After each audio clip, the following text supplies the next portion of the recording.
कोणी दिलेल्याचा विषय नाहीये, पण या विषयामध्ये बरीच चर्चा होताना त्यांनी मागचं सांगितलं गेलं की या ज्या प्रमा झाल्या ज्या प्रशासकीय मान्यता झाल्या बीड जिल्ह्यामध्ये त्या प्रशासकीय मान्यता चुकीच्या पद्धतीनं या वर्षी सुद्धा दिल्या गेल्यात। मागचं तर जाऊ द्या, एकतर सीओनी कुठल्याही आराखड्यात मंजूर नसणाऱ्या कामाला मान्यता दिल्या। तत्कालीन त्या मॅडम सीओ होत्या आणि त्यावेळेस मी त्यांना माहिती मागितली, त्यावेळेस फार सगळं 2-3 महिने गेल्याच्या नंतर आम्हाला आत्ता माहिती दिली। मी खासदार म्हणून माहिती मागितली तरी मला दिली नव्हती कुठल्या प्रमा दिल्या याची।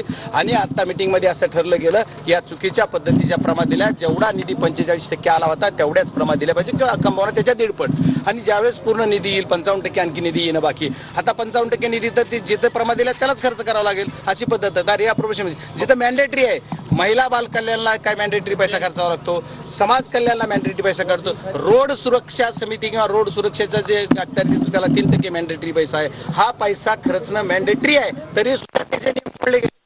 आम्ही त्याचं निदर्शनास आणून दिलं आणि याच्यानंतरच बऱ्याच काही घटना करत असताना मी स्वतः माझ्या संबंधित जी खासदार म्हणून जी माझ्या विषयी येतो रेल्वेचा, ते मी सोलापूर जळगाव म्हणजे लातूर आपलं जालना मार्गे ही नवीन रेल्वे होण्यासाठीचा ठराव डीपीडीसीचा मंजूर करायला सांगितला आणि त्याला सर्व सभागृहानं मान्यता दिली।